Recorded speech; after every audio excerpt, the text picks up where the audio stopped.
Okay, so the recording has begun. Welcome to S.A.S.S, our Spirituality and Support Symposium. Think morning witchy chats around a warm campfire. The recording has started, and by participating in S.A.S S, you agree to read and accept the terms of engagement.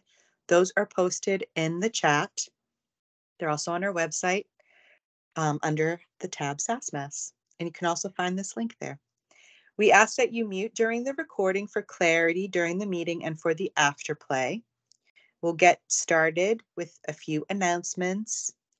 Let's see, announcements for now. Not too many. We have the autumnal convergence for members of the foundation program coming up, and all of the tickets and information is posted on our website.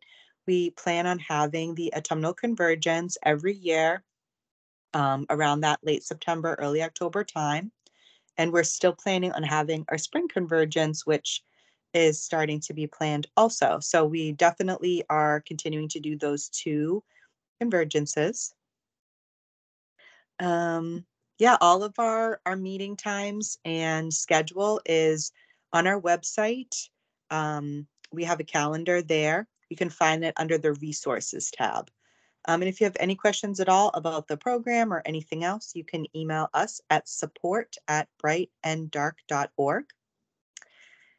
And here we go. I never know what to say to get things started either. Like, how do I do this transition? Yes. My autistic brain comes forward and is like, yeah, I let's felt make it like awkward. if I had some glitter, I would have like thrown some like glitter. Oh my God. I would laugh so hard if you actually did that.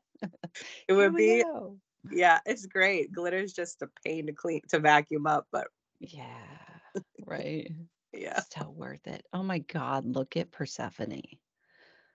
She is so big. I love that spot she has under her eye. It's just like the perfect princess beauty mark. Oh, she's got it on both eyes. Oh my God. Yeah, we're calling it her anti-blush. Yeah.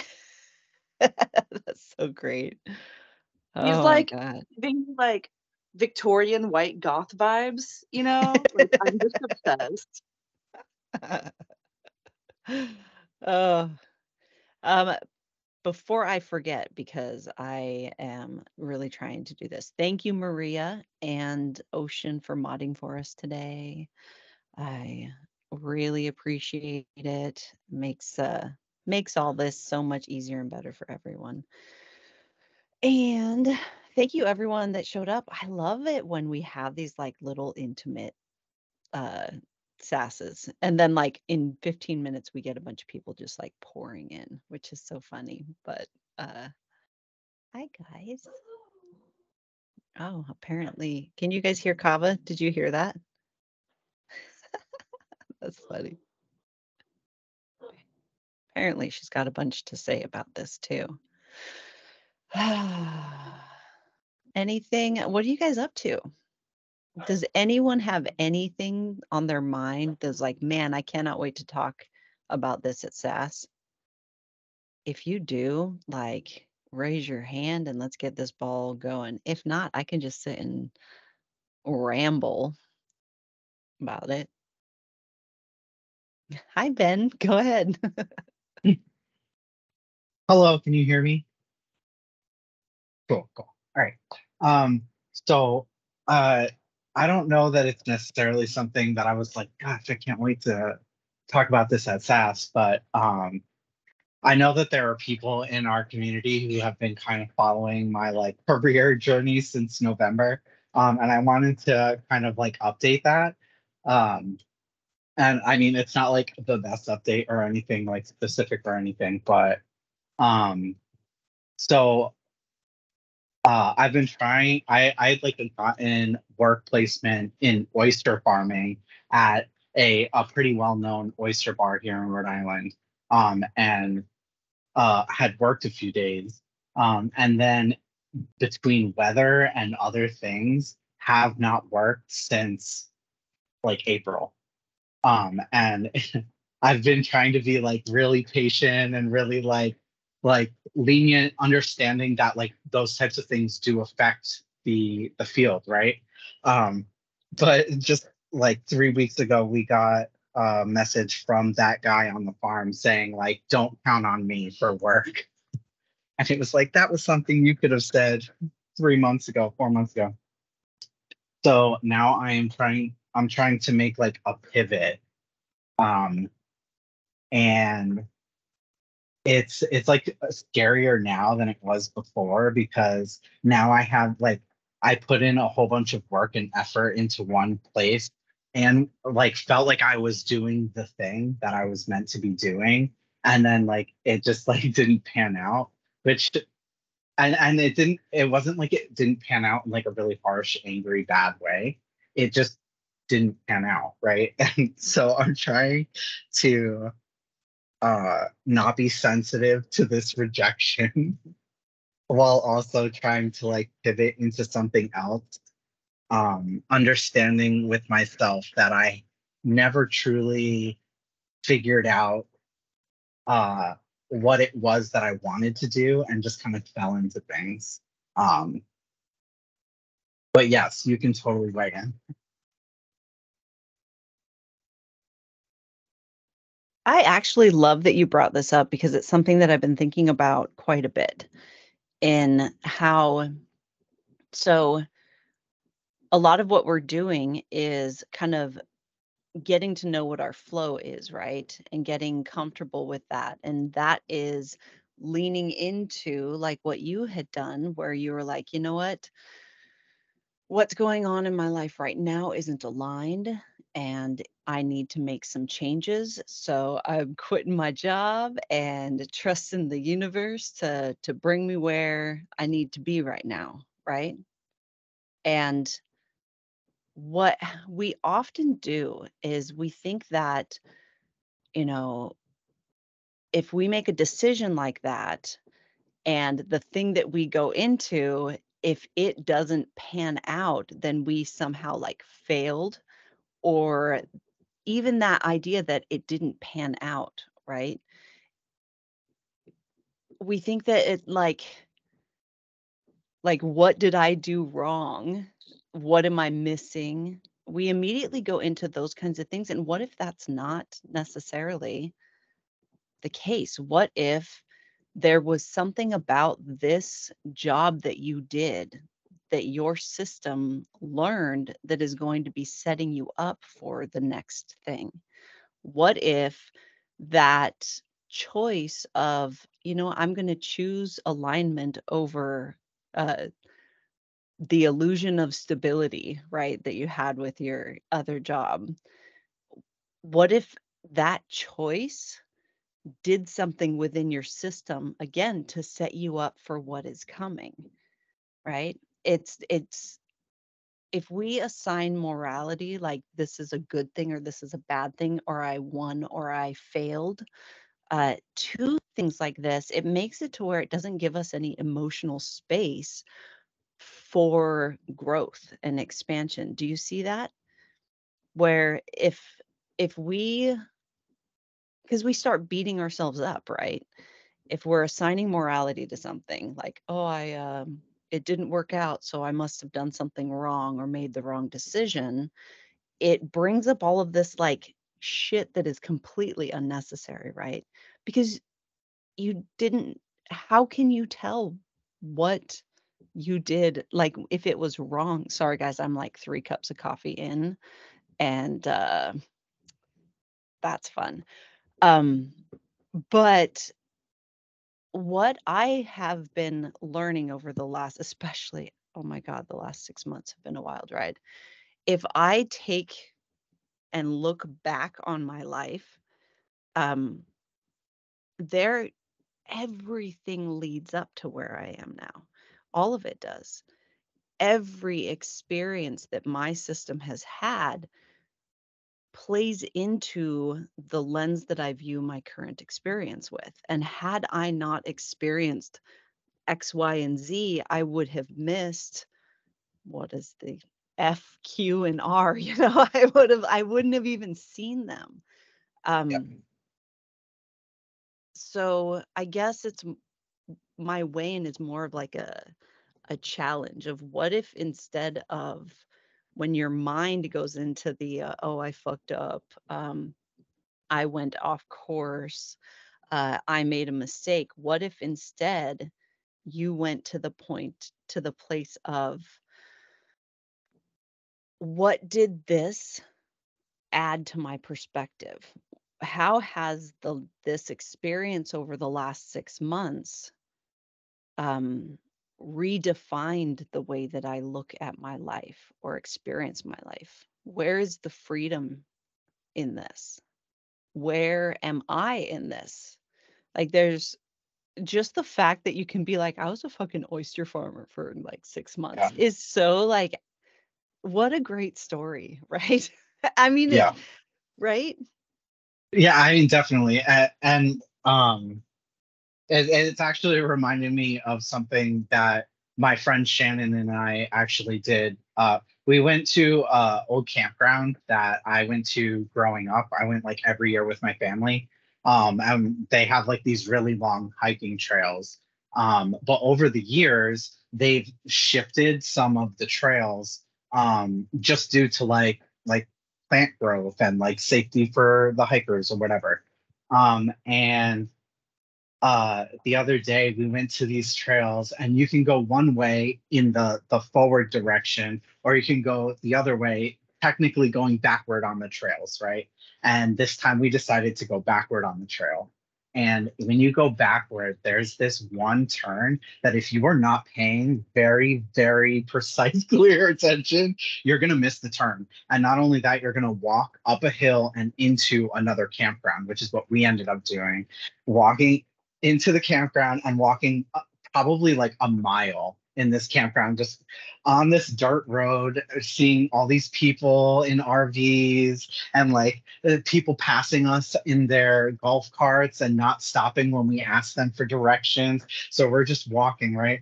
And it reminded me of that because we walked in this big circle and eventually I was like, at this point, we can either walk in this direction back to the main road and walk back the main road back to the car, or we can turn around on the spot from where we are and just walk back the way that we came back to where we know the trail is and get back on the trail and just continue. And we ended up turning around and going back.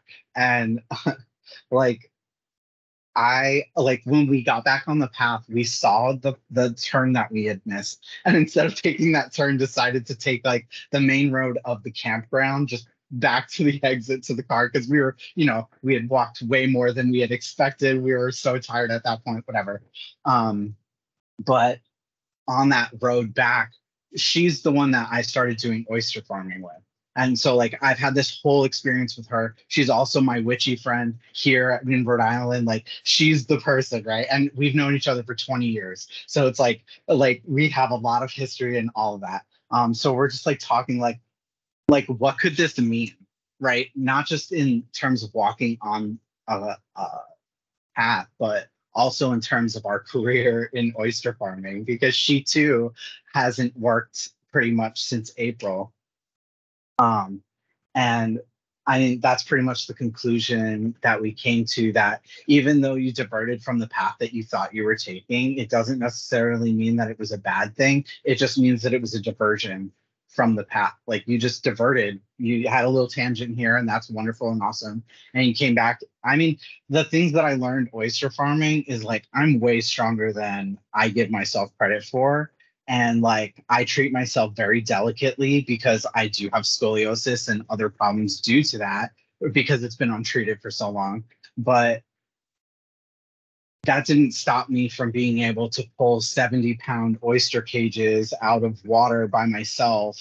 Like there are a lot of things that I was physically capable of doing that I didn't expect. The other part of it is that my younger brother, like I always refer to us as a pair, and usually that I'm the brains and he's the brawn. Not to say that he's not smart and not to say that I'm not strong, but like in terms of like if there's a problem or a puzzle, I'm the one who's going to solve it. And if it requires brute strength, he usually assumes that role and does the thing, right? And in this circumstance, because Shannon is 5'2", so based on that alone, like I have better leverage on a boat to pull up huge oyster cages that in a certain term is about 4 feet tall. So it's most of her height, you know? So I turned into the brute, like I turned into the brawn of the duo. And that was interesting to see. Like I did learn a lot about myself in just the experience of oyster farming. But yeah, now I have to pivot and figure out what the heck I'm doing. Um, Luckily, like in terms of money, I figured out how much I would need pretty much for like the rest of the year for my bills. And I think I have at least most of it, if not all of it, which is great. So I'm not like feeling that kind of pressure, more just the pressure of like that lovely Puritan conception of being lazy, right? And not being productive. The one that I fight constantly because it's not a real thing.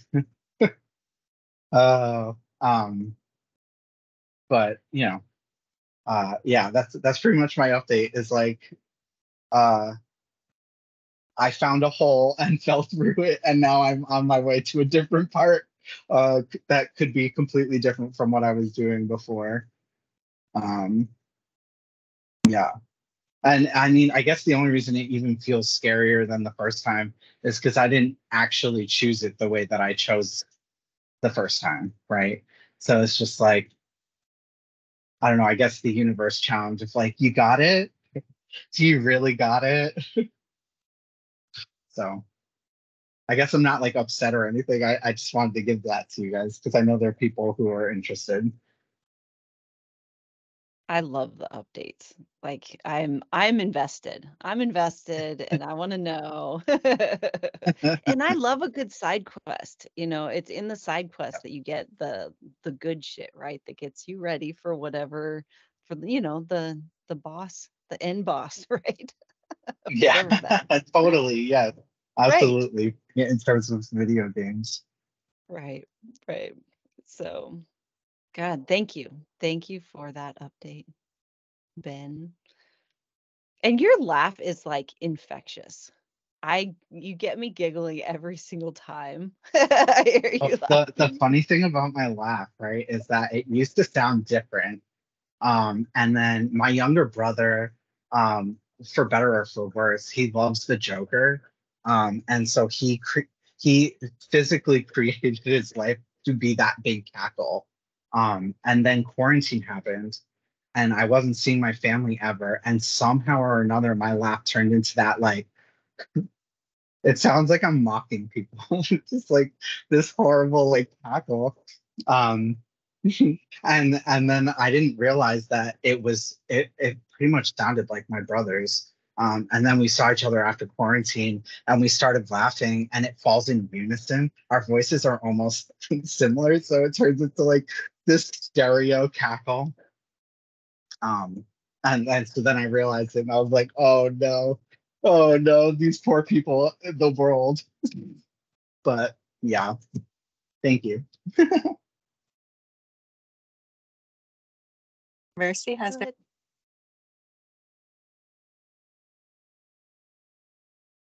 Okay, is it my turn now? All right. Yeah. turn. I also have an update on my employment status. I got a little job at Goodwill, working part-time. So yeah, I'm earning money now. I kind of don't like it there, but I'm earning money. But my coworkers are straight up racist and they don't know that they're actually talking crap about me and my family and my people right in front of me. Fun. I think that's my challenge. One of the challenges I'm facing in my life because I look like racially ambiguous. And so people don't know they're being racist about me in front of me. It's like the weirdest thing. It's the weirdest thing. Like, yeah, it's just that's one of the things I'm going to be facing probably forever. Mm. That's a fun side quest. I wonder what your team has in store for you with this. Oh, that's a main quest. My Oh, face isn't yeah, going to well, change much. Oh, no, I mean the job itself. The job I'm gonna be facing for the same Goodwill. stuff at like every single job I go to forever. Right. Right. Like Idaho's just full of the funnest people. They're so great. Oh, but I do have good news too. I actually went to a gay bar for the first time. There's only one really well-known one in my general vicinity. It's like an hour drive away from my home. Idaho, everything's spread out and far apart. And I saw a drag show. It was cool. And it wasn't your typical drag show with like drag queens or drag kings.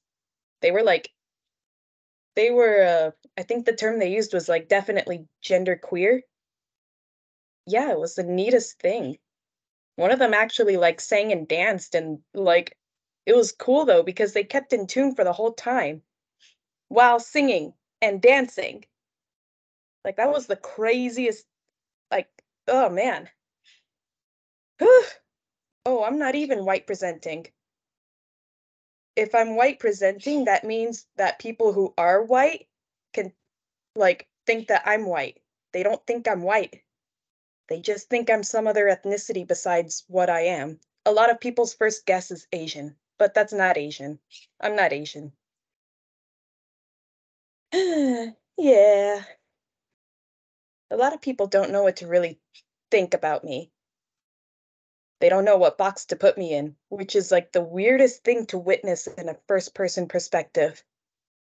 They like just don't know what to expect, kinda, and they're like confused, but also suspicious and insulted, like I was trying to trick them or something, but I don't know, it's just my face.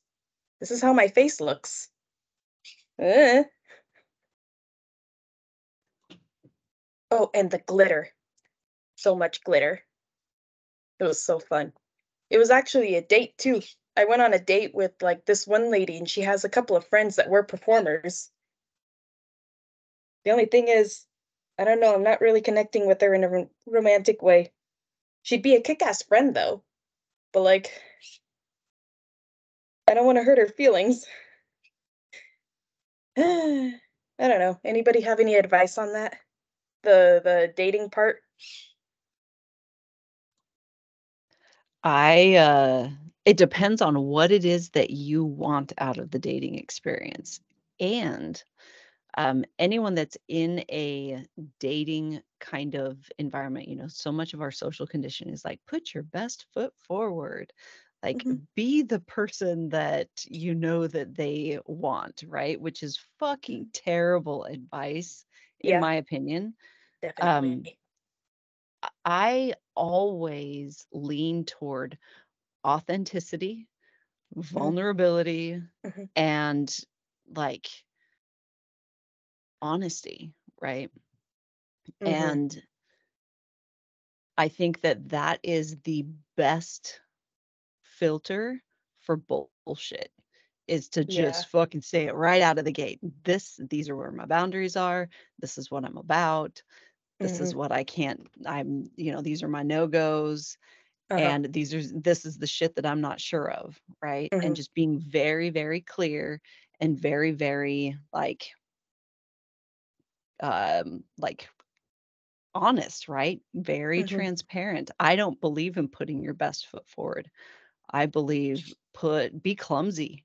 Say that you're Yeah. clumsy. Own your shit. Just like set the expectation for, Yeah. I mean, you don't want to set this expectation for perfection or that you're like something that you're not going to be because in a few months, like masks are not sustainable.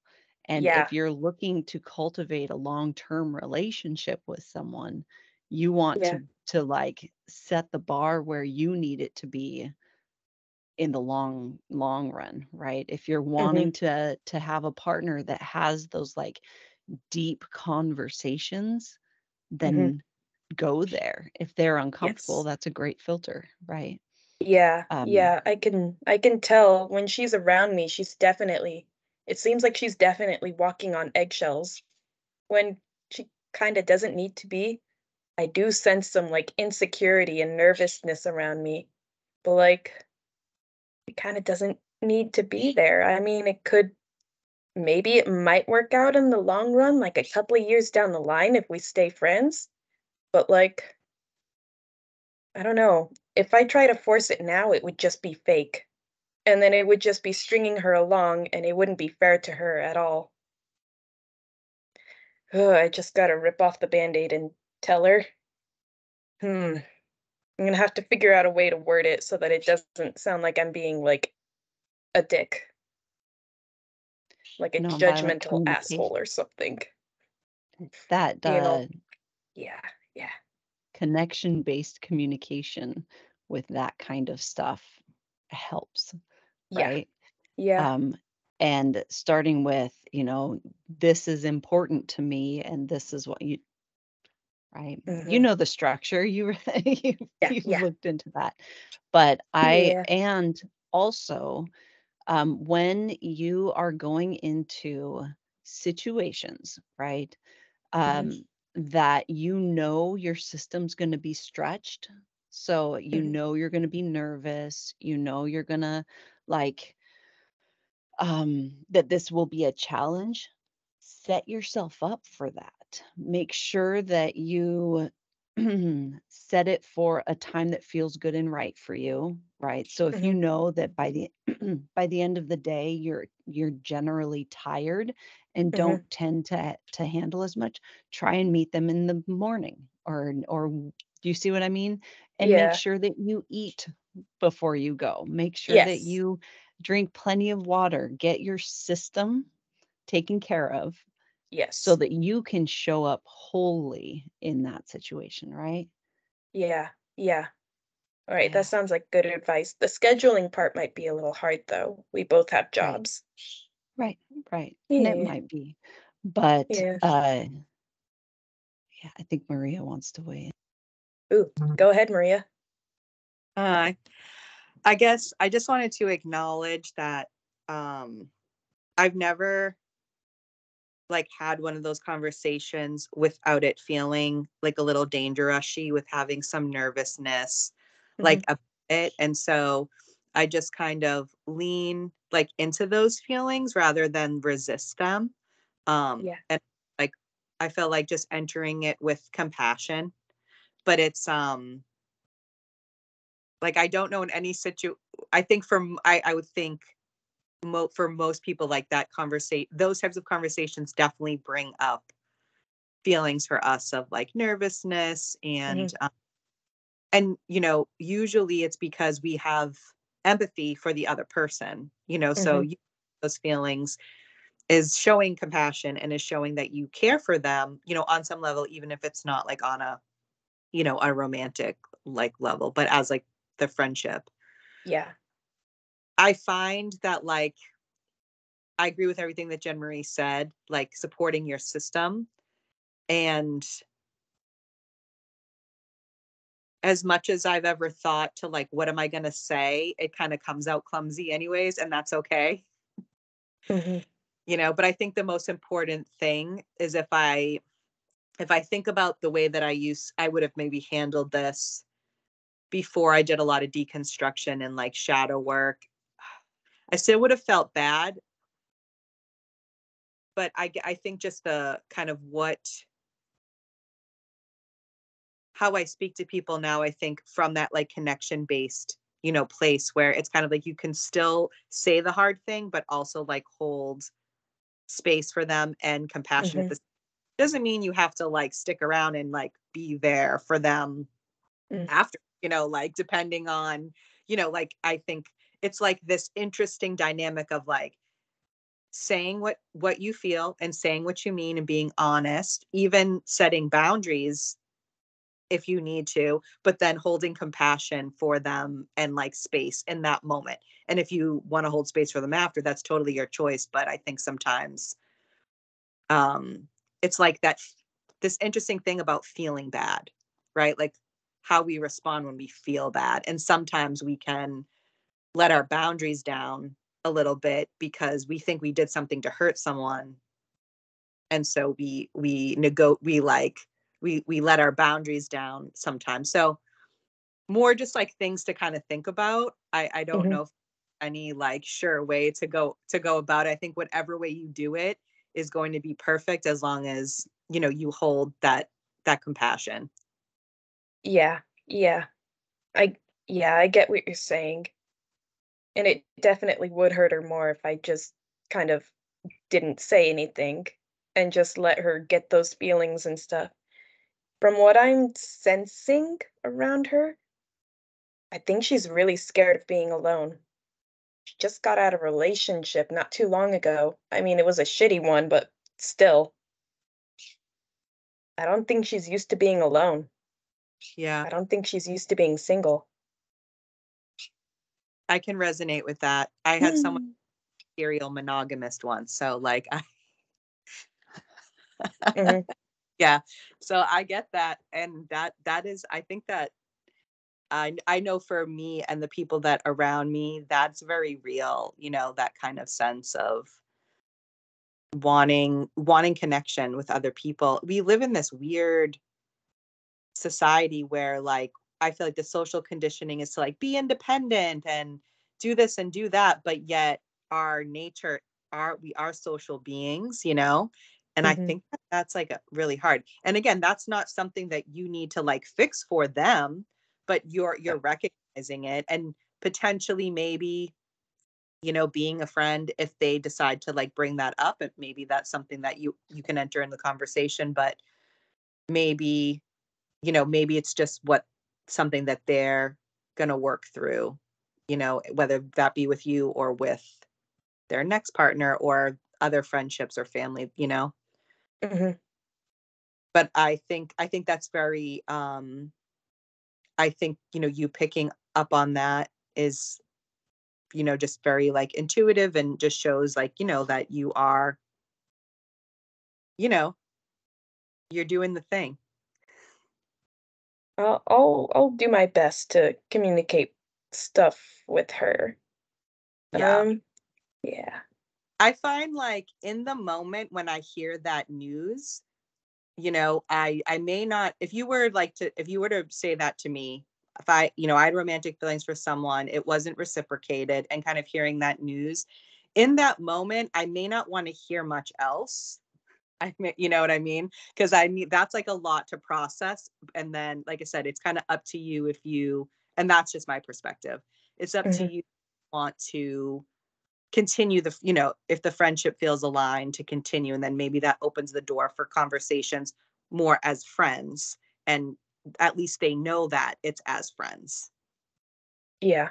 Yeah, but in that moment, like kind of hearing that, they are going to be processing that what they maybe had wished for isn't going to happen. And so for that moment, if it were me, I would just want like space held for me in that moment, and then see kind of where if the friendship continues on, after that. Yeah. Yeah. I You do know, want to keep her as a friend potentially if she's up for it, because she's definitely a really nice person, and she's actually very cool. yeah, Just eh, yeah, the feelings aren't quite like there for me. yeah, and that's Yeah. okay. And there's Yeah. absolutely nothing wrong with that. That's totally okay. I think you bringing it up, even just being thoughtful and compassionate, is a lovely thing, for you both, like to think about it in a thoughtful way. So All uh, right. are you okay for another weigh in, Mercy? Yeah. Okay, Karen is next. Hey, kiddo. I I have no advice on relationships. Trust me, I am perpetually fucking single, okay? oh, But but I'm that's fun learning in how to its own be way a too. well, but the thing is, most of the time in relationships, we're so programmed to automatically, like Petra mentioned in the comments, that, there's only one type of true connection, intimate, and it's a romantic or sexual relationship. And it's because we're so programmed and then worrying about other people's feelings. I remember being little and, I don't know if you've ever had to, or they had to, it's like, oh, give your Uncle Jimmy a hug. It's like Yes. Uncle Jimmy smells like gin and he hasn't bathed and he keeps patting my butt every time I walk by. Right, but that's just the kind of, and you don't want to hurt Jimmy's feelings. You don't want to hurt her feelings or somebody else's feelings. So you deny, so that's all I guess. Be true to yourself. And if it's not feeling it, it's not feeling it. That's so hard to let someone down gently. But as long as you are the most important, your mental well-being, at least to me, I don't give a rat's ass about her. But I want you to be protected and take care of yourself and know that you are valuable and you don't have to compromise or settle because you deserve however that looks for you, what your happiness is. That's all. I love you. Thank you, Karen. I love you guys. Your wisdom is definitely welcome with me. Thank you.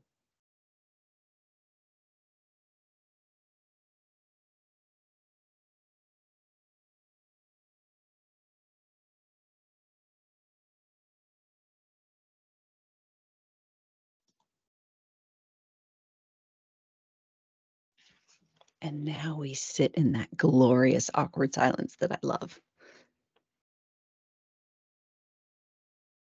And it's Hi, Karen, did you want to go? Did you have Yeah, something? just real Okay. quick. Yeah, get it. What we got going on in the witchy? This is for Maggie. This is what we have going on in the Witchy Way Cafe this week. We had a fantastic watch party yesterday afternoon from Pamela's Crystal Workshop, and then we had part 2 last night. I fell asleep on it. But it was awesome. So this week and the next 3 Mondays, if you get up early enough, 6 a.m. Central Time, Roxanne's going to be grounding with us doing yoga. Bring your mat, 6 a.m. We'll be doing our so that'd be 5 Mountain, 4 Pacific. But yeah, and then the regular grounding at 8 Central.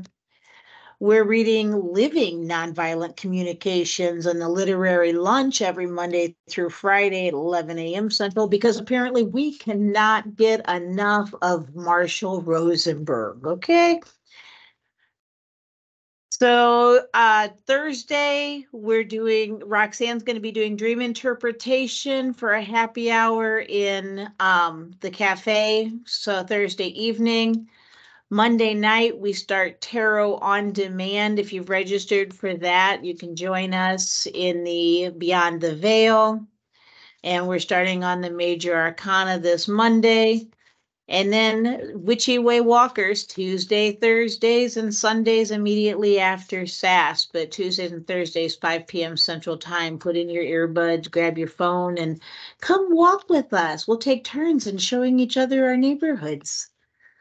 That's all I got. I just couldn't take the awkward silence. Thank you, Karen. Go ahead, Petra. Karen, I love you. I was just like cackling. I'm like, this is delightful.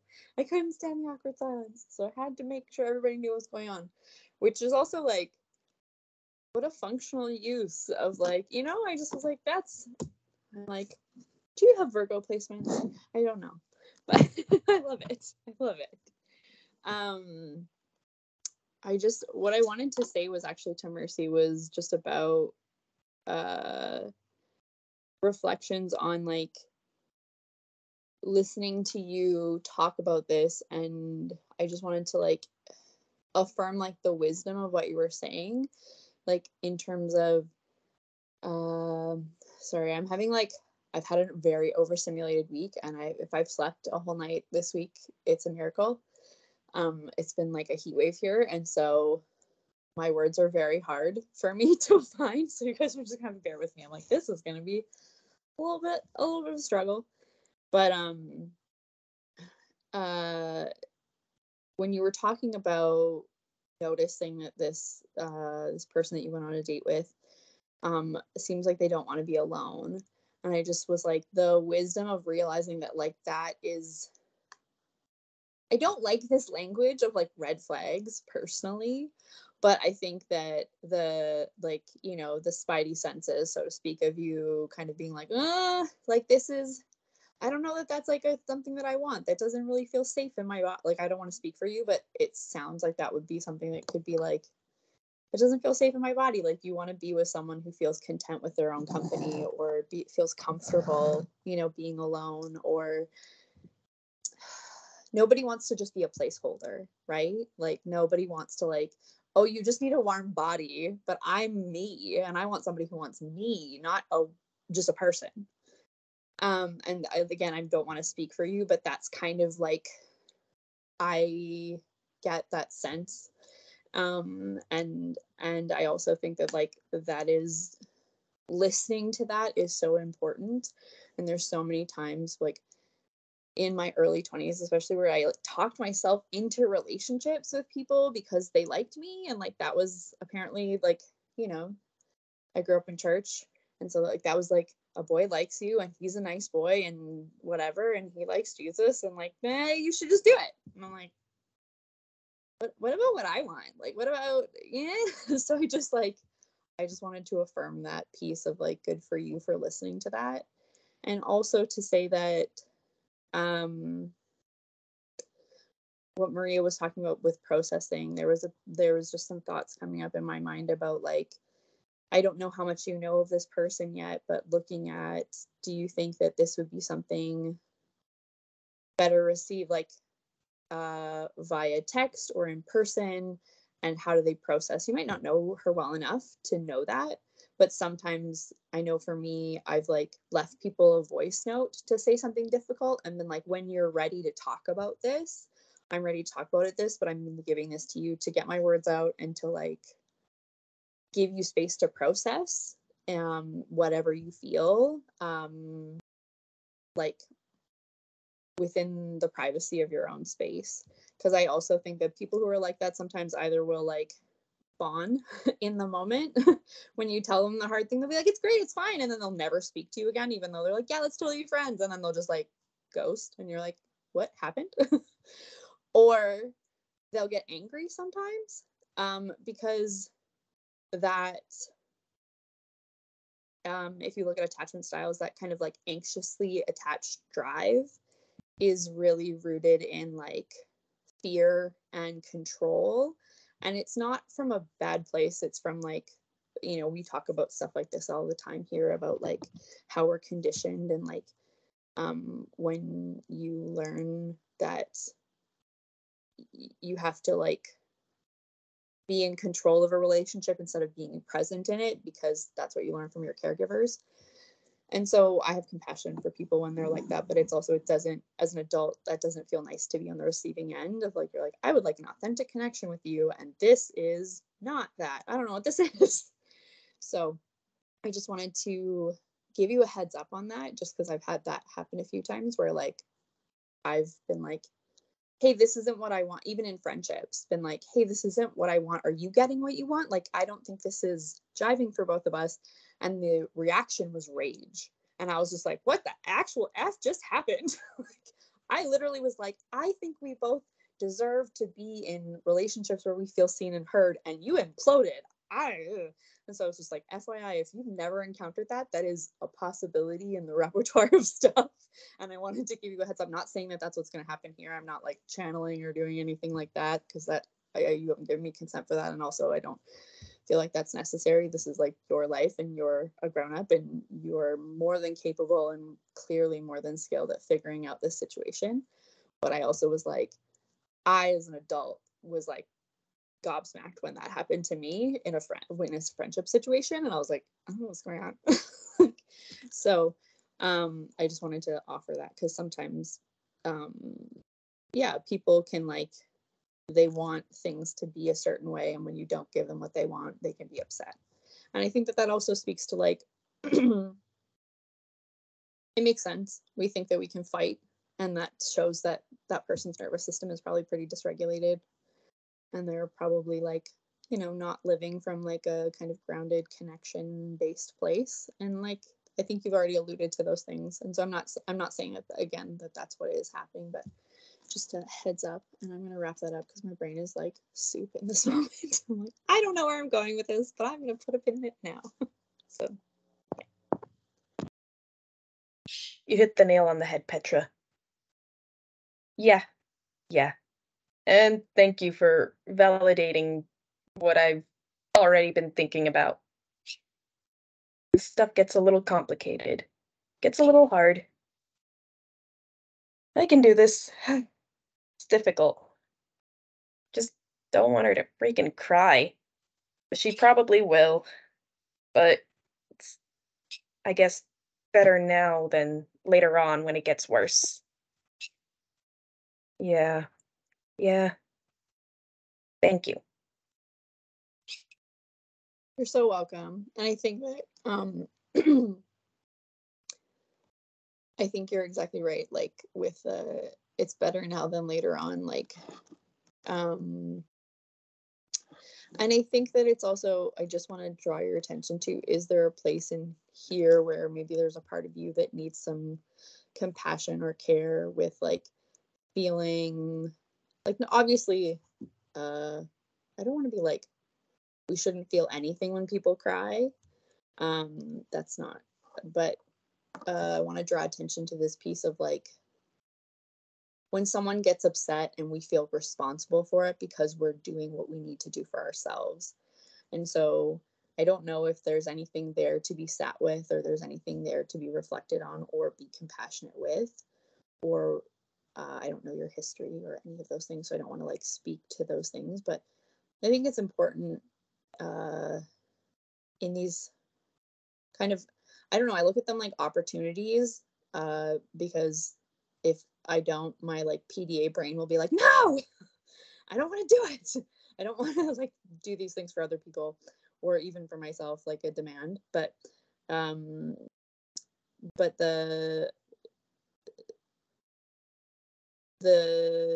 things, the parts of in myself, I'm just going to reflect on myself instead of speaking to you, but like the parts of me that need to control someone else's response because I don't maybe have the capacity to sit with their distress because I was conditioned to prioritize other people's discomfort over my own. And that like that piece, I don't know, I think you're sitting with it well, so if I don't want to be like belabor the point, but I also think that those reflecting on like multiple angles of an interaction can kind of bring lots of stuff to the surface is all I'm trying to say. Yeah, thank you for sharing everything today. I really I always appreciate when you share, Mercy. Like you're so like I don't know how to say this other than you're so yourself, and it's so refreshing and delightful. And so I just wanted to also say that. Thank you. I can't mask for shit. Love.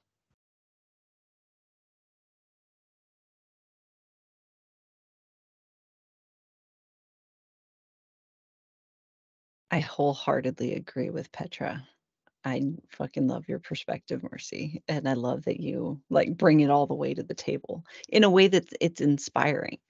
So thank you.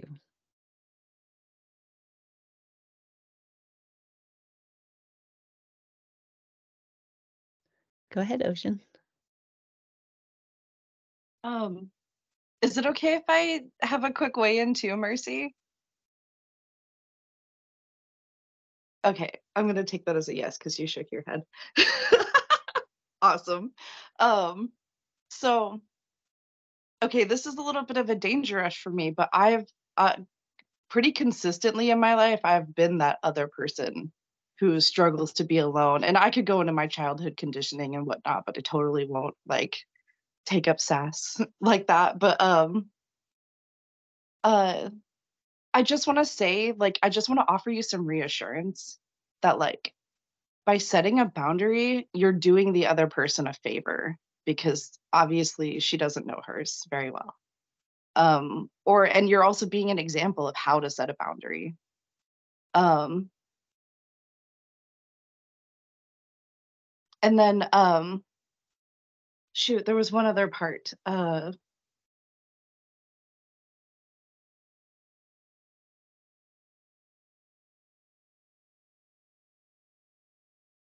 It might come back. It might. Take Well, your time. hope. It's all good.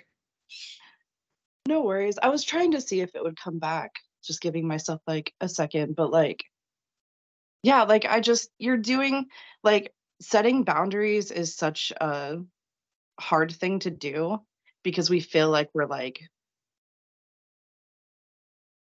like taking something away from someone else, but it's really giving them a really, like, when you get a useful gift like socks and it's not super fun, but it is still a gift that you got. You didn't have to pay for socks, that week or Yeah. something.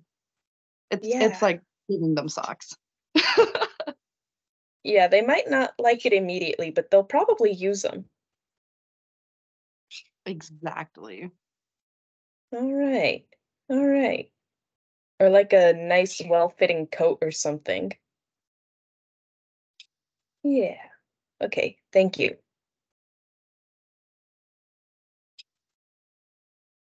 I was typing this and I'm so fucking slow at typing and everything. I love that analogy. That is so like funny and spot on. Uh Thank you, Ocean. I love a good analogy, and that was fucking gold.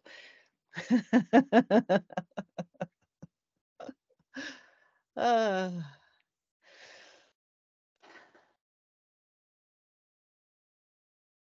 Deep breath. It is a glorious day in Alaska today, by the way, guys. Like the sun is shining. I can see butterflies outside my window.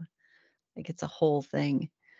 Granted, as soon as I physically step outside, I am then swarmed by the biggest mosquitoes you've ever seen in your life. Like but I'm definitely a snack as soon as I step out the front door, right? Change my status.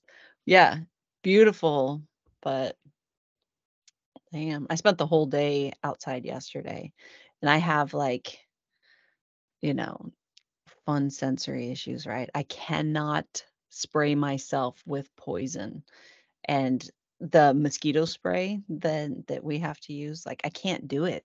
My lungs will not like inhale when I have it around me. I don't know. So I have this oil blend that I make instead, this like essential oil blend that I make. And so I have to like I slather myself, but it only lasts like 45 minutes and then I have to go back in and then like redouse myself. Uh, but man, whew, it's a whole thing. And like outside is a massive, like it's a big sensory experience, right? Ooh, let's talk about like overwhelm in our sensory processing. How many of you guys experience that? That's something that I'm doing a lot of like work on because I had, an autistic burnout in March and trying to understand like what that is from a magical perspective, what that is from because anyway, um and the actual like making the choice to consider my sensory exposure, like how many of you guys actually take into consideration your sensory exposure as a part of your decision making process?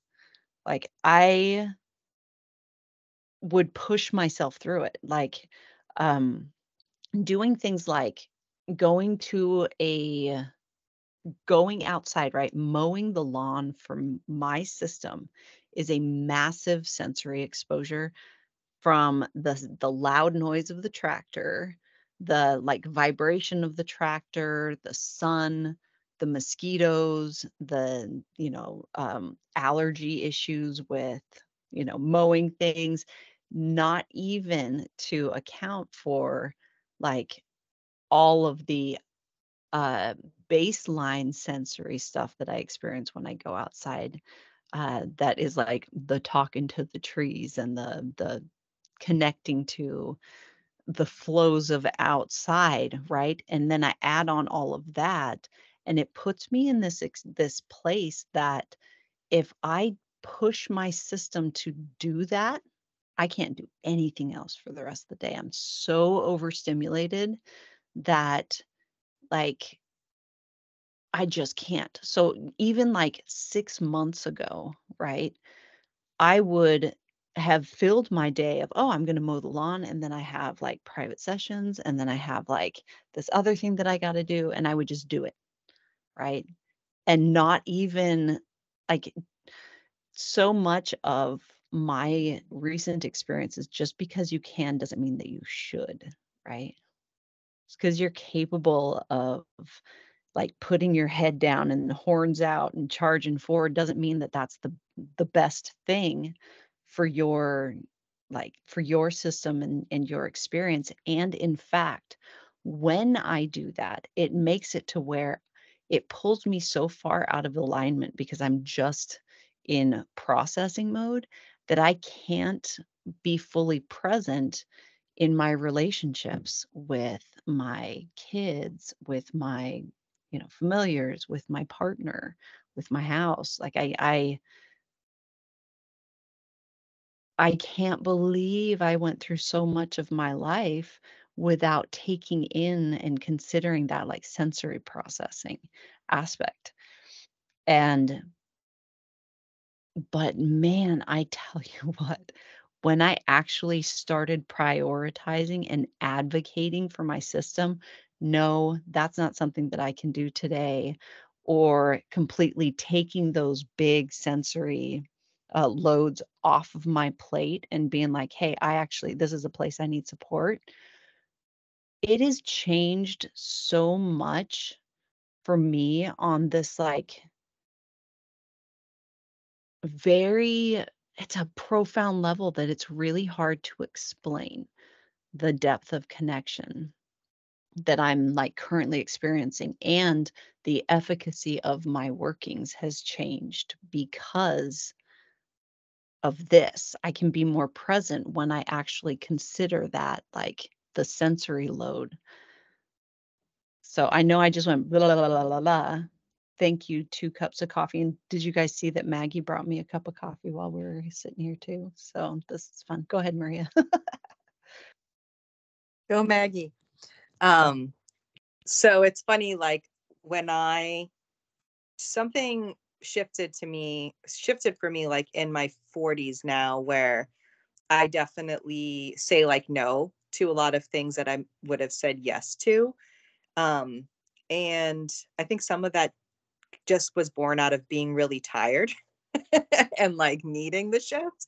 But so it's interesting because like sometimes explaining all that to people is exhausting depending on where they are. And so I don't necessarily subscribe to like age where, be like that mindset of like I'm too old to do anything. However, when it's a sensory thing and I know it's going to be too much for me, I just say I'm too old for that shit because people understand what that means. And I don't have to like explain it. They just like people just accept that as a reason. And so, but my meaning of it is just like it's too much. It's just sensory overload, or there's just too much of something, or too little of something, or whatever. But usually it's too much of something, and so that's what I've been doing. But just like, when I'm saying that, I'm not subscribing to like the meaning of like I think I'm too old to do something, or I believe I'm limited because of my age. It's more like just I'm too old for that shit. Like I know that's not for me. More like from a wisdom than more of an age. So feel free to use it if it helps. I've been using it with my kids to get out of doing shit I don't want to do around the house. So Boom. It's like, because they tease me about being old. I'm like, yeah, I'm just too old to bend over and pick that up. Can you guys like help me out? The cackle is what gives it away. I shouldn't laugh when I do it, I'm sure. But thanks, Maria. Hi, Kat. Hi. I am definitely on board about this conversation because if there's one thing I experience on the regular, it's sensory overload. I am right there with that. And I'm going through a ton of it at my job recently. It's back to summer, so we have to have that summer fan going in the drive through. And it's super loud. It's supposed to keep the bees out. It does not do that at all, but it's really loud. And then you're taking orders with one half of your brain, and you're supposed to be doing money with the other half of your brain. I can't. I do one thing at a time. I'm like, this is my limit. I will take an order and then I will do the money. But while you're listening to the person and trying to hear them through the speaker that doesn't work so well, you have all your coworkers talking in this ear really loudly, and sometimes they have no boundaries and they have no limit as to how loud they will get. And then I'm trying to pick out these little bits of conversation amongst all of that other stuff as my brain's trying to flip flop between the two tasks, and it's a lot. It is a lot for me to do that. And then I'm supposed to do it fast, not just like casually. It's like, they want these people out in under 10 minutes. So like, if I could get them out in 45 seconds is the goal, then awesome. I'm like, that's just too much. Which is why I'm currently working on my resume on my computer in front of me at the same time. And it's like, I can't do this anymore. I had to give up bowling because the sensory issues with the bowling alley I was at was too much. There was between the tables being crammed together and the loudness. I put my head down and try to shut everything out. I frequently wear headphones there to listen to some chill music because that's one of my issues is the sound. But yeah, I'm learning to compensate, but my body's like so tired, like you said, from dealing with all that that's all I do. And trying to explain it to even my husband, I'm like, he's like, you only work 5 hours a day, but it's a very grueling 5 hours. It's a very demanding 5 hours. Like I could do 8 somewhere else better than doing this 5 here. It's just it's a lot. So yeah, I'm in the process of looking for a new job because I can't take this anymore and I shouldn't have to. Yeah, I frequently, every single time I go through a drive-through, I reaffirm the like all capital letters nope about that whole situation. There's no way that I would not be able to do that for an hour with the beeping. And I mean any sound like a fan, like I feel like I can't breathe. And when the fan finally shuts off, my entire soul exhales. And it's like, oh, that is so much better. Yeah, I that would be an incredible sensory load to It is. have to do that. Oh my God. The days that they forget to turn on the fan, I'm like, why am I doing so well? Oh, the fan's off. Right. Oh my God.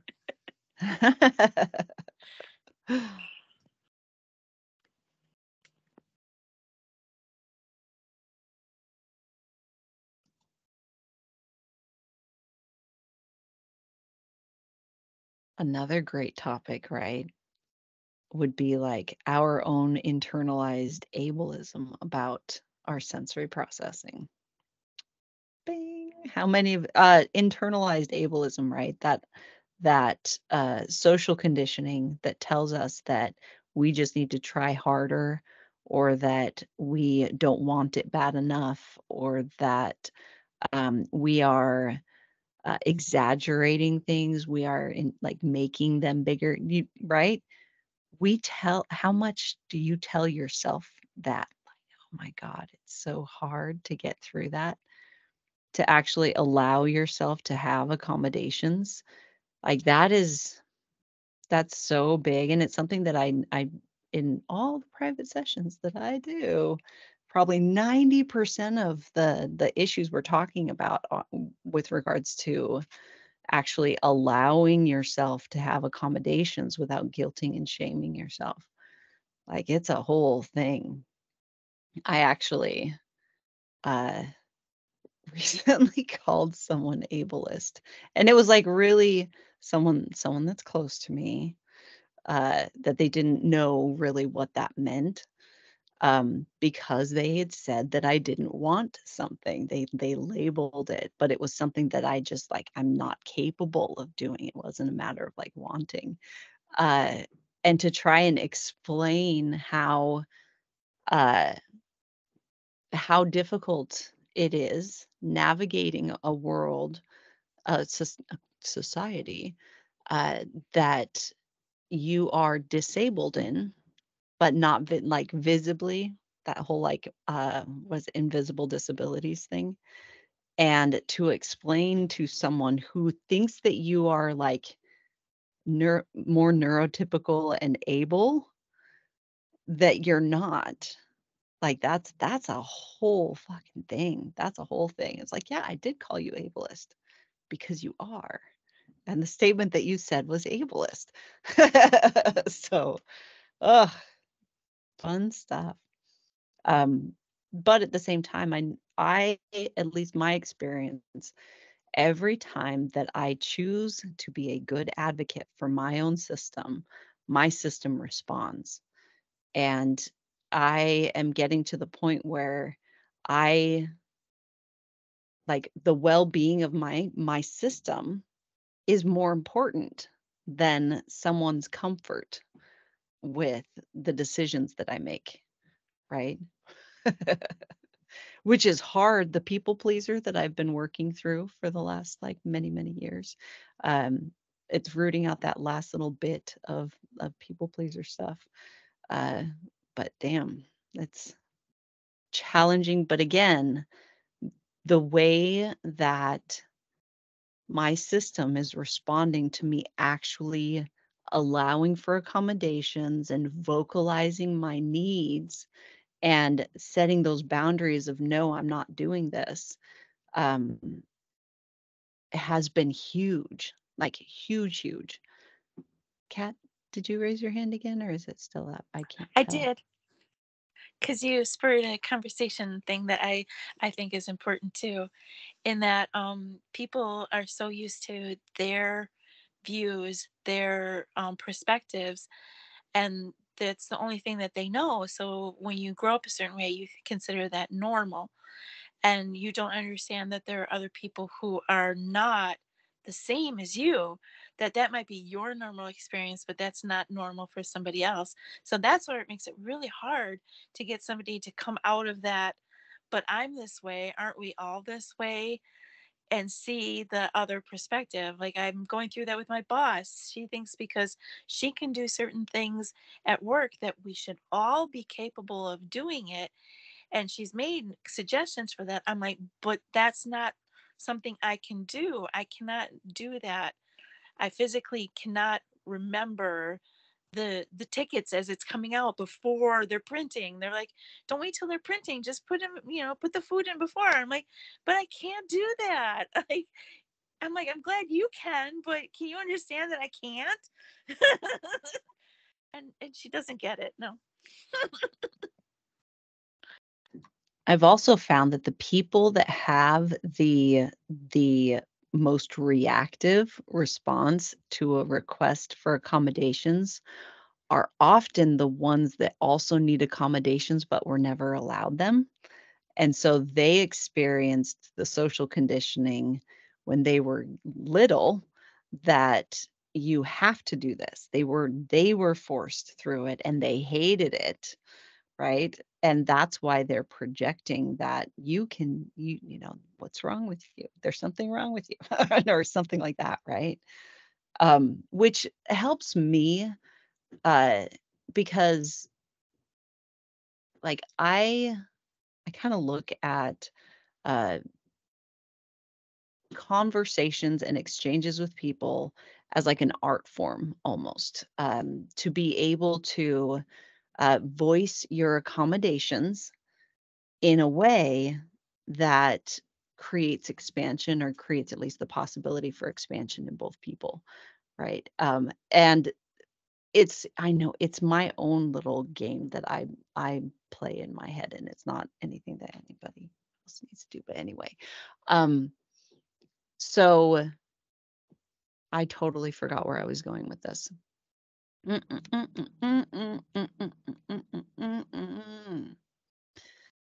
Yeah, I'm gonna just step down and let Petra take it from here because apparently my brain's on a side quest. Take it away, Petra. I love that. My brain is on a side quest. I'm using that, by the way. I could credit you, but I will be using that. What I wanted to say is I dropped some things in the chat about because I have very intense misphonia. Like very like there are certain sounds that immediately put my nervous system to fight or flight. They are painful. I've described it in the past as like putting an ice pick through my ears. Like it's like I could like there's certain sounds where I'm like, I'm gonna vomit. Like this is not okay. I can't do this. I had it happen in a Reiki session where like I was having the session and someone was like, I'm just gonna use sound bowls and not tell you so you can turn your headphones down. And I literally like took my earbuds out and had to like physically stop myself from throwing them across the room and breaking them because I was just like, Jesus, like, duh. I was like, never again. Like, and I had to kind of, in the moment, I was literally like so disorientated, I actually couldn't speak, which is like weird for me. But yeah, so sound stuff, I feel that deeply. There's two things in the chat. Flare is like it's not an earplug, it's like a sound augmenter. So it's like a little ear thing and it cuts out the sharpness of sound. And so it's good for like mechanical sounds and different things like that, but it doesn't take away voice. So that's something that I have been looking at for getting for like when I go to the grocery store or places where like sometimes there's a sharp sudden like crash or things like that. But then there's also loops and they have different kinds, but they're more of like an earplug. And I don't like those. I can't use those in public because of trauma brain stuff and hypervigilance. If I can't hear anything, I actually get more anxious as well. Like the activation of my body is more. And so I wanted to share those two resources for people. They're not like cheap, but they're also not like super expensive considering like how much like hearing aids and hearing apparatus thing. I think the flares are like $40 Canadian, and then the loops are like around 40 to 50. So much less in American money. $1 is always better than ours. But I also wanted to offer this piece of, so I dealt with this a lot when I was in residency about like rampant ableism, rampant stigma. Like, why can't you just do it this way? I'm like, I can't. Like, and I would, honest to God, try people's ways and then be like, that's not working for me. And then I would have to like, I got to a place where I actually was like really frustrated. And I was like, I didn't say this in the time, but I've been in my trauma work, I've been working through these things and being like, what would I have said now, knowing like what I know now? And I think that it's really, people do these things because they're not present. Like people give you feedback because they actually don't want to be in the moment with you to be with your distress. Their nervous system can tell your nervous system is dysregulating. It's dysregulated and distressed. It's distressing to them. They're trying to fix it to get it out, right? They don't have the capacity to be with the distress. And so there are various approaches to that, but I think part of it is bringing people in the present. And in my experience, questions like, why do you think that, like, you know what I need more than I do? Or, are you in my brain or in my body? No. So why don't you believe me about what I'm telling you about what I'm experiencing? Because that's so often the thing where it's like, people do not consciously understand that they are actually saying that they are more of an expert about you than you are. And literally, just logically, you can know that that's not possible. Like, I can never be more of an expert about anyone else's internal experience than they are. I don't live inside of their meat suit. Like, it doesn't, they're in there and I'm in here, and like, we can compare notes. But so I think that sometimes bringing people into like that kind of mindset can be helpful. It's not always welcomed, and I would say, like, trust your gut with how to handle people always, because if you're around these people enough, your nervous system has picked up how to deal with them. Like, and then also sometimes it can be surprising when you're like, why do you think that you know what I need more than I do when I'm in here? Like, I'm in my body, I'm experiencing this. And I've also said to people sometimes, like people closer to me, when they've tried to give me like quick solutions for things, I'm like, why do you think that you know what I need more than I do? And I've tried your solution and it's not working. And if you don't have another one, then I don't want to hear the same thing over and over again. Like, it's okay. And sometimes it's almost like being like, it's okay that you don't know how to solve this, but you're like, how do I explain this? Sorry, this is the part where like my sensory issues all week have been like, I'm a hyperverbal kiddo, and then the words are hard, but it's the piece of sometimes letting people off the hook for being like, hey, it's clear to me that like you don't understand my experience and your solutions are not working. You don't have to help me with this. You just have to listen to what I need. I will come up with the solutions on my own. Thank you. And sometimes that can be, people are like, what? But it's that like, get out of my yard. Get out of what I'm the expert on, which is me and what I need. Get back in your own. Like, you're mussing about in my stuff and you're not actually helping me. And it's just distracting from me actually having the capacity or the bandwidth to solve the problem, because I'm also sitting here being like, no, instead of having the like brain power to be like, okay, what could help me right now? Like, or sometimes like, this is a really sassy one, but being like, do you want to help me or do you want to feel right? Is a really, that's like kind of cuts to it. It's like, do you want to feel, because they're not being right? Do you want to feel right or do you want to help me? What's your intention here? And drawing conversations to intentionality can also be really helpful. I realize, Kat, I'm kind of giving you advice and also working out some stuff on my own. So if this was not welcome, you're totally welcome to be like, hey, Petra, fuck off. I didn't want that. And I welcome and adore any type of boundary, even if it's a fuck off and that kind of thing, because I'm like, my PDA self sometimes, you guys have seen me before where I'm like, this is how I can receive this because I'm so in this part of my brain right now. So, but I just wanted to say the sensory piece is so important. And then also something that I've learned in somatics, because I experienced like a physiological burnout from those medications that I was on. Like, they had me running like away from a saber-toothed tiger physiologically 24 hours a day for like 4 years. So my body was like spent, like just done. Is that often giving myself space to cry every day if I needed it, or to do some type of somatic release, whether that be like screaming or pushing or like punching pillows if I was really having a heart, like to like let whatever it was that was being had kind of felt like it was in the tank.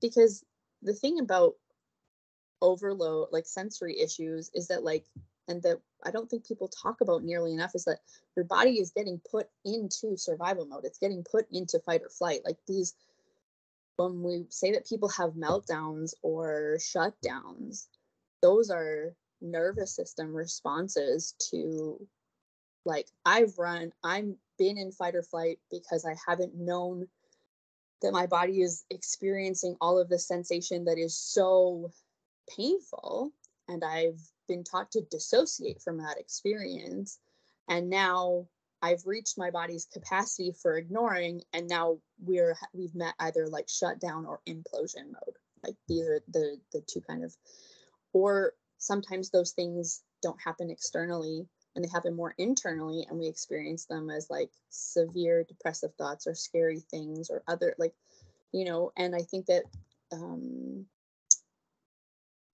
the learning the skills through somatics to like titrate and release the pressure slowly from the powder keg has been really helpful for me. And what I've found is that it increases my capacity. I'm still learning, right? It's only been 2 years. And so I'm still learning. Like this week, it's been so, like, there's been the heat. I have shingles. We have a dog that has kennel cough, which is both activating because the dog is sick, and then also the hacking sound that he makes sounds a lot like my dog that passed, that had mega esophagus. And so it's just like it's just automatic trigger right there of like putting me back into when I was on Abilify and all of those things. Like there's been the air conditioners, like it's just been like bombardment. And then today I was like, I really want to go to S.A.S.S, but my body was feeling like heavy and numb, and and I was just like, I don't know that I can do this face-to-face thing. Like I feel like syrup, I feel like molasses. And I had to kind of be like, okay, what does my body need? And I had to have like a really good cry for like 10 minutes just because I'm like, I want to hang out with my friends, but also like, if I don't listen to the need to slow down, or I don't let some of this, all of the stuff that's stacked over this week out, it's not gonna be good. I'm gonna do more damage than I'm gonna do benefit. And I think that learning that, I couldn't have done that 6 months ago. Even I could have noticed that. So I just want to say that like learning these things for yourselves takes time, and that's okay. And it's about observing ourselves and learning, like, okay, like that's where pattern recognition is so helpful in this stuff, because you're like, okay, like this is what happened. Oh, okay, I'm seeing this now. And so it's just even the act of just witnessing, like, how does this unfold, and what is this in these environments, this is what happens, and learning your support needs. And I think that because of the way that the world is set up, we're going to learn those support needs by falling on our ass a lot. Like by being like, oh, missed that one that time. Okay, I'm going to just go not talk for a little bit and cry and like have to be under a weighted blanket for the rest of the day. Cool. So I just wanted to say that.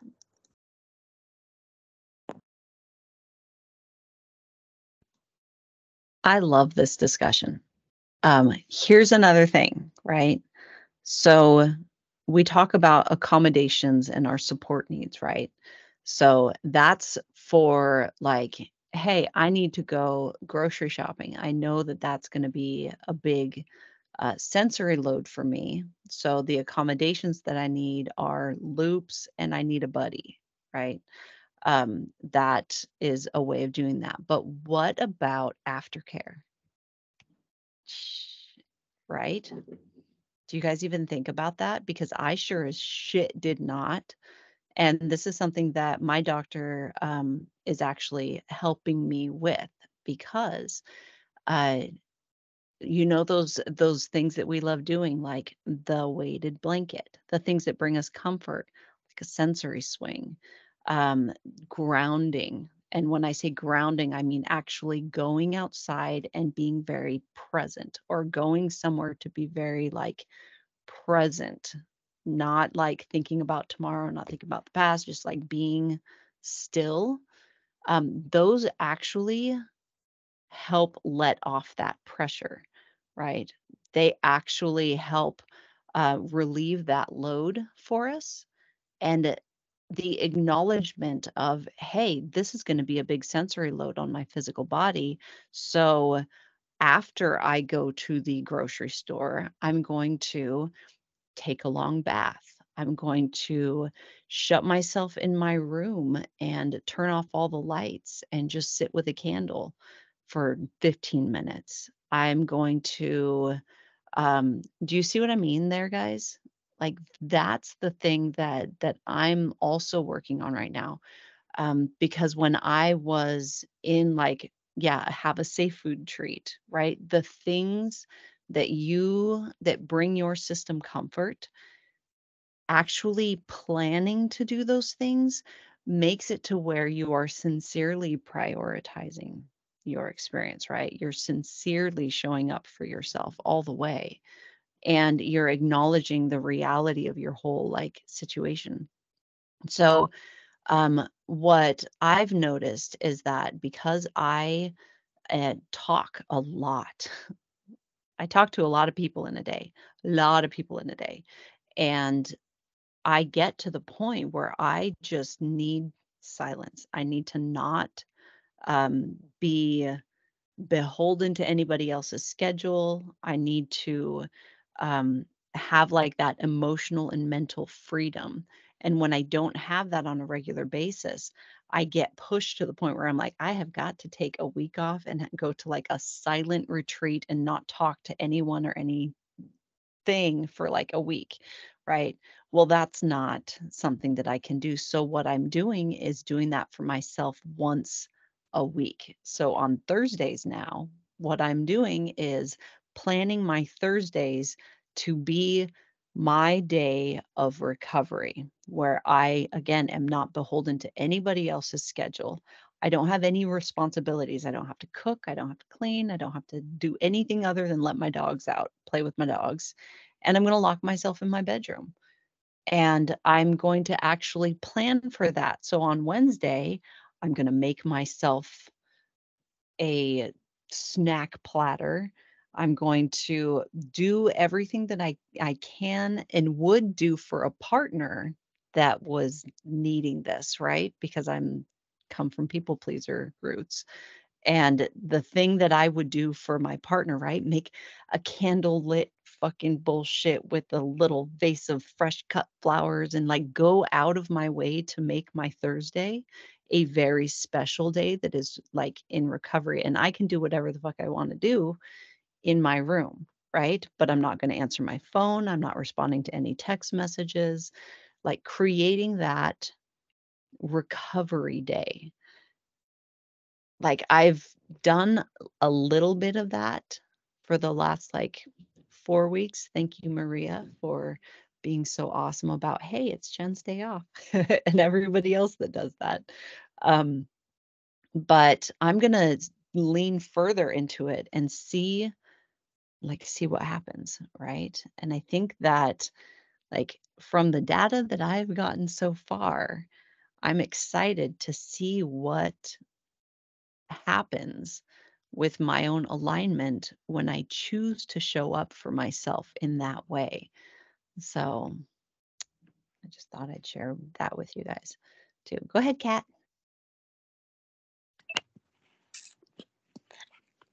I'll add to that too because I love doing that. I think it's really important. I always make myself a cup of tea and then I take time to deregulate at the end of my day. It's just something that is special to me, and it's not too caloric or anything.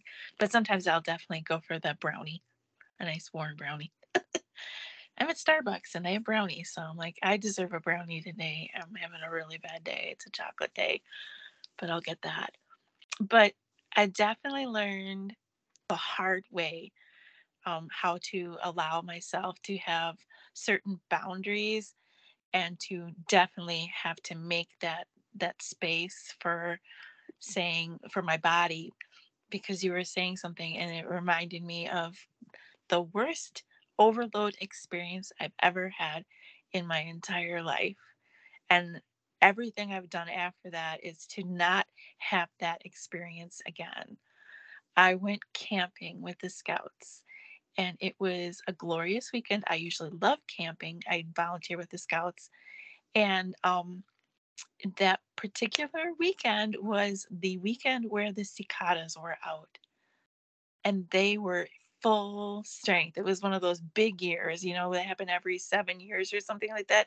So nonstop all weekend, this high pitched screeching of the cicadas, and I had nowhere but a tent to hide from them.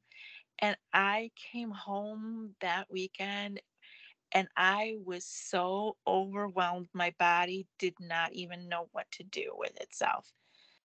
I felt like I had just gone deaf. I couldn't walk straight. I couldn't do anything because my body was like, what was that? And what did we just go through? And I sat there and I were thinking, what am I supposed to do with myself? I'm like, I can't think straight. I can't walk. I can't do this. I can't do that. I'm like so overwhelmed that I did what every autistic child does. I started banging myself on the couch back and forth, just rocking. I'm like, oh, this is why they do this, because this is so awesome. I just love this. And my husband's looking at me like, don't look at me like that. I'm busy. I'm like, I'm deregulating. I need to just calm down.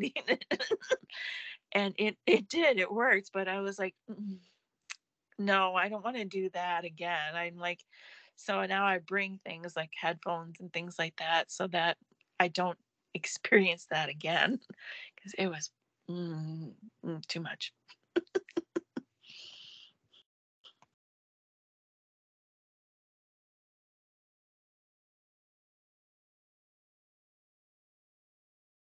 This conversation is one of the reasons why I love S.A.S.S so much, because so many of us, so many magical practitioners are like our clairs are turned up and we are processing so much more information at rest than most people do. When you're able to literally feel the electricity that is running through in your house, much less like you can hear the shit like that is something that like we don't it's so validating to know that there are so many of us that experience that same kind of thing, granted at different levels and in different ways and everything, but man, and I forget because I hang out with I mostly hang out with witches most of the time. In fact, my guides are pushing me out of that more and more of like, oh, let's go into like either local witch communities that people don't know me or like to navigate more like typical or mundane spaces because it's good for us, right? To not just isolate to one experience. We want expansion, right? Healthy boundaries, but allowance for expansion. And I'm so accustomed to being accepted for all of my like weirdness, you know, the way that I navigate conversations and the fact that I go deep immediately. I don't do small talk at all. Like I don't do it. Um I don't fucking care about it enough to, and I'm pretty shameless about, hey, if you're going to sit and have a conversation with me and we just fucking met, I'm going to talk about the shit that I always talk about. And like it's not always received in a comfortable way, but sometimes it's received in really like cool ways. The last time I went and got a pedicure with my daughter's a really good example of that, right? Because they, sit and talk as they're like doing the stuff, and witchcraft came up. And next thing you know, I shit you not, there was a crowd of people around joining in the conversation. And my daughter, being a Leo, was super into it because, all the attention of the whole salon was over on us. But like that was an experience. I forget that mundane people don't get to experience witches, like open about who they are and what they're thinking about. Um, and not that it's my responsibility to expose people, but it can be really cool. And learning how to just show up authentically, regardless of the company, is a whole experience. Go ahead, Ezra.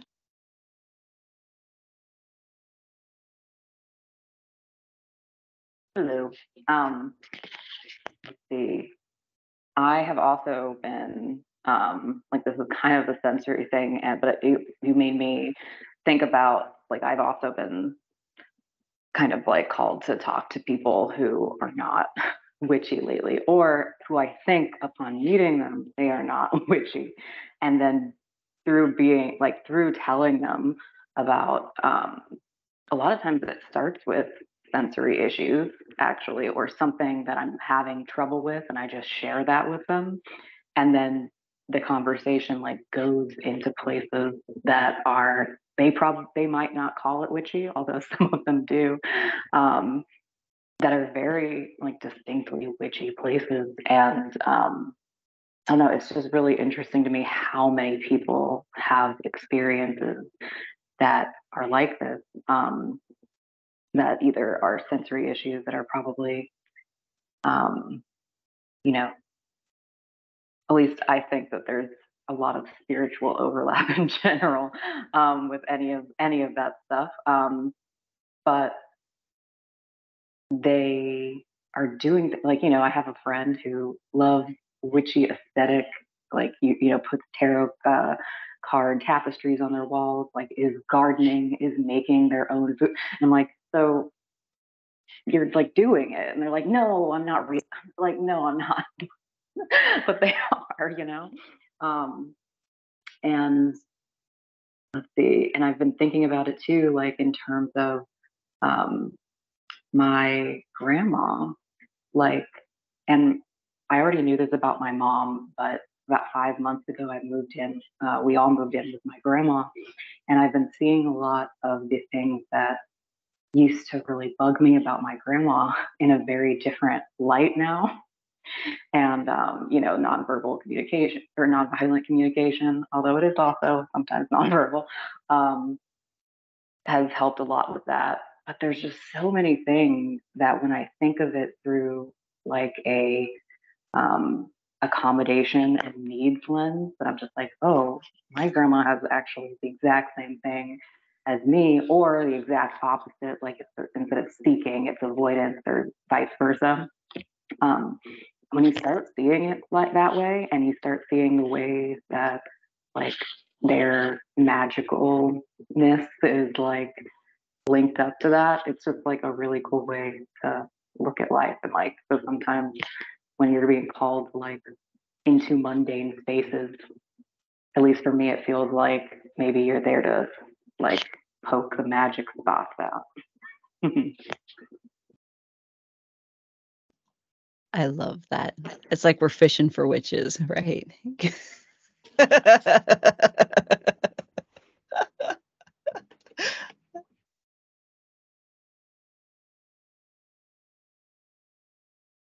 I keep going back and forth of, do I like turn my camera off and go run and go pee real quick? Or do I like wait 15 minutes to do all this? I'm going back and forth. Does anyone have anything else that they want to say so that I can go and pee really quick? 3 cups of coffee, right? Go. Go ahead, Ocean. So we're talking about like sensory overstimulation and stuff, and I know I had talked about moving to Oregon, but I hadn't really shared any of my experience of actually being here yet. And it turned out to be a really like sensory overstimulating place that I moved to. I didn't realize that the park across the street from my house is like the event center of the town. Like, anytime they set something up, like fireworks shows, car shows, like soccer tournaments, like all the things happen across the street from my house. So not only is there like crowds of people like every other weekend, but people are always parking in like my like right in front of my house. There's this big old dirt strip where like next to the fence. So people are parking like under the mulberry tree like of my house, like on the other side of the fence. Like and I'm glad and I harvested the mulberries from my yard too. I posted about it in the teams, but that was a really cool connection experience with like my environment that like, you know, I'm trying to integrate and just talk to the trees in my yard and figure out what they need from me while I'm here. I'm trying to convince the mulberry tree to let me take a cutting when I go. Um, Not that she really needs convincing, but I just feel bad. Like the more I connect with an environment, it's almost like, do I really want to take a cutting of it? But I don't think it feels pain like the same way that people do. But that's definitely been something I've been thinking about. Like the more that I connect with things is like how, you know, do other things feel. I'm sorry, I just realized that I went off on another like a whole tangent. The sensory overstimulation was what I wanted to focus on. So uh, it's been a really interesting experience. I was working with Jen Marie on it a little bit. That was like helping me out with like, or she was helping me with like putting a story to why I'm hearing what I'm hearing and like and one that I can actually enjoy, like not just, you know, these children are like out to get me or whatever by like playing basketball next to my house. Like it's really hard not to go into the reels about why that sensory input is happening. And it's hard to stay out of the to me perspective. But that's what I've been kind of working on with it. And with the sensory input, it's like I I stop and I try to feel into it, like just to see where I'm at with it and what specifically it's hurting in me. Because sometimes I'll just feel it and automatically hit flight and I just run away from it. So I'm like, okay, I take a moment to feel it. I say out loud, that sound is specifically hurting, you know, my jaw or something. And then I go to like, you know, immediately, what do I need? You know, headphones, or do I need to get away from it? Or like we had to leave town. And actually Ian took me to go get some craft supplies because they had, I'm sorry, I totally skipping ahead. They had a car show this last weekend. And it was like old cars and it was so loud and there was music and speakers and like, so we went out of town and we went to get art supplies because that both like got me away from the noise and it was like something that I could focus on mentally was like, oh, what am I gonna make? You know, what am I gonna get and what am I gonna make with it? Um yeah, so that's been my sensory experience. Does anybody wanna like weigh in or have, you know, anything else to share about that? Go ahead, Ezra. It reminded me of a couple of things, but for the sensory issue, like I used to get like really tense. My mom has a chronic cough, and I used to like just feel extremely tense whenever, like even if I was across the house. When I was a lot younger, I would feel like annoyed, even though I know that she can't help it. And once I started meditating, I used to like feel like when I thought that meditating was like thinking of nothing specifically, um, rather than like observing my own thoughts. I again felt like that was like an interruption, like any of the noises that happened around me. But then I like um, started thinking about like observing my thoughts around that thing, and then like you said, like feeling into my like my own judgments about like that noise being a bad noise, especially like anything that's repetitive. Like when you mentioned the basketball, like that would be so annoying. um, but yeah, like just like using that as an opportunity to, I guess, observe your own thoughts on and judgments about whatever you're hearing is like a really good practice for shadow work, I found. Um, yeah. And then I also thought of, this is separate from the sensory thing, but you were saying like when you took a cutting of the mulberry bush, you like had a moment where you're like, should I do this? And recently I went to the Grand Canyon and I kind of got this idea in my head that I wanted to um, see if there was a rock around that I could take home with me from the ground. And as I was doing that, I kind of had a couple of different moments where I'd pick one up and get this feeling that I shouldn't take that one. And I kind of had a moment of doubt too about it, where it was like, um, kind of like the take nothing, leave nothing type of thing. Um, and wondering if I should. Um, and so at some point, I had pretty much decided that I wasn't going to unless it really felt like a consensual thing between me and the area and the rock. And I felt like good about it. Um, and so I just instead like focused on touching some of the trees in the area and connecting with them.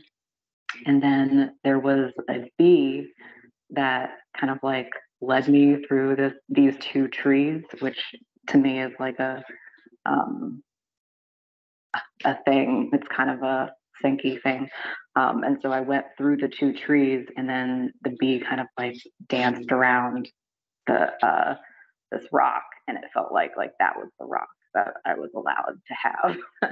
And but yeah, it was just like a very nature connecty thing. But I definitely get the like the doubt, like whether or not you should, because I feel like there's been a lot of instances where I've been like warned away from taking anything and what is like actually appropriate for you to have rather than just like witness. Um, but yeah, that's all I wanted to share. Oh, and the bee thing made me think of you specifically, Ocean, because of your bee thing. I love that. Thank you, Ezra. Um, I had a really similar experience too, about um taking something that totally related the same way. Like, and it also had to do with the mulberry tree, and it kind of feels like it's all connected because there was a bird that died. It hit my window and it passed away, and I wanted to bury it because respect, and it just felt like the right thing to do. So but I specifically, and it felt kind of weird at the time, but it like I knew what I was doing intuitively, so I just kept going with it. But I dug into the roots of that like mother mulberry tree because there's two other ones that have grown from it. So it's like the mother mulberry tree is what I call it.